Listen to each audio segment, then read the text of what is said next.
Сегодня в мире отмечают Международный день театра. В России в этот день проводят мастер-классы, экскурсии, различные марафоны и, конечно же, премьеры.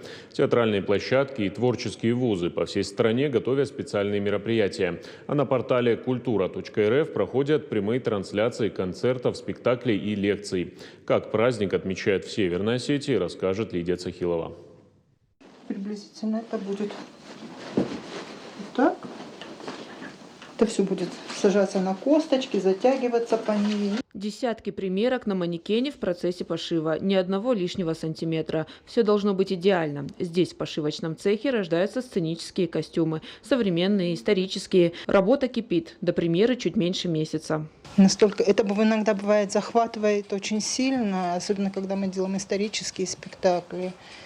Тут уже фантазия включается не только у художников, но и у нас. И мы просто с удовольствием эту работу выполняем. Я надеюсь, зритель это видит и может оценить наш труд. Русский театр в апреле представит 2 мюзикла. Один из них «Любовь, несмотря ни на что» в новой вариации. Режиссер Богдан Питканин. Он уже был до этого мюзикл «Любовь, несмотря ни на что», но сейчас он в новом формате, как сказать, будет выходить. Немножечко он будет переделан.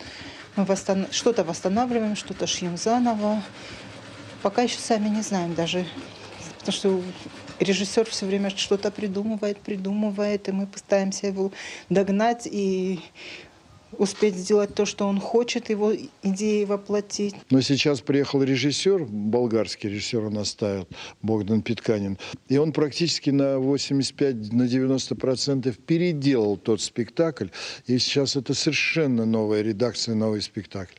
А вторая часть, та же постановочная группа, но сюжетная линия практически продолжена, а может быть не продолжена. То есть один из героев первой части во второй не участвует, он погибает в первой части, если раскрываю вам тайну. Вот. Мюзикл такой, скажем, первый более мюзикл «Любовь, несмотря ни на что», а второй скорее музыкальный спектакль. А еще в апреле Русский театр отпразднует 150-летний юбилей. В прошлом году из-за эпидобстановки торжества перенесли, но для зрителя подготовили интересную программу. Театрализованное представление, которое мы сами написали, оно рожденное в стенах театра, такое будет яркое, эмоциональное, я надеюсь, очень красивое, театрализованное представление.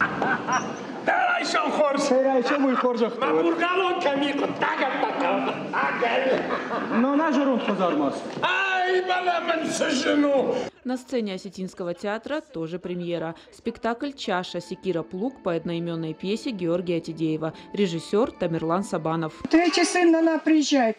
Они что, сговорились? Лет 12 не касали носа сюда, а теперь вот устремились к родному очагу. А вот так спектакль слышат и, главное, понимают зрители, не владеющие осетинским. Людмила Галаова, как и весь коллектив театра, к премьере готовилась основательно.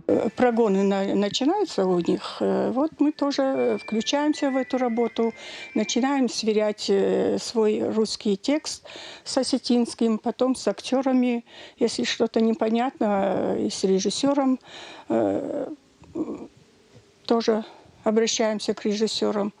И вот так вот актеры помогают с текстом. Здесь все решает голос. Он должен передать зрителю все эмоции, которые в этот момент царят на сцене. За дикторским микрофоном Людмила Галаова вот уже более 20 лет. Однажды и навсегда притянула любовь к театру. Собственно, как и всех, кто здесь работает. В театре нету лишних людей. Все службы, которые до нас придумали Станиславский, Немирович, Данченко, когда-то 2 великих человека придумали всю систему театрального искусства, придумали, кто чем должен заниматься. И до сегодняшнего дня ничего не поменялось в этом. Каждая служба – это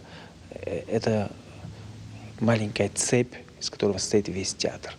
Понимать для зрителя недостаточно. Важна также визуальная часть. Эмоциональный настрой и выразительность придает сценический свет. Боковые прожектора, верхние прожектора, прожектора, направленные на авансцену, прожектора, направленные на саму сцену внутреннюю, и прожектора, направленные на зад сцены. Также имеются профиля, направленные по бокам. Их в зале театра юного зрителя «Шаби» около 100 штук. Чтобы управлять ими, нужна максимальная концентрация, как на репетиции, так и на самом спектакле. В помощь современный световой пульт. Управляет им Александр Пеляев. С самого начала ставится полная композиция спектакля.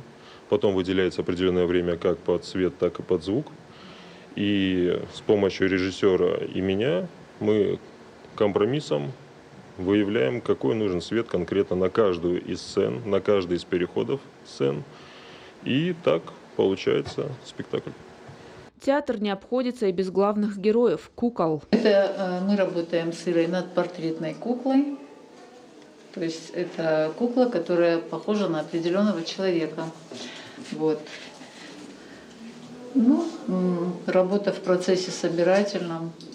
Сейчас идет вот над имиджем работа. То есть прическа укладывается. Ну и так далее. Потом будет сажаться ногопит, одеваться. У нас прекрасные художники, которые воплощают, реализуют в жизни, скажем так, всех персонажей, которые наши зрители видят на сцене.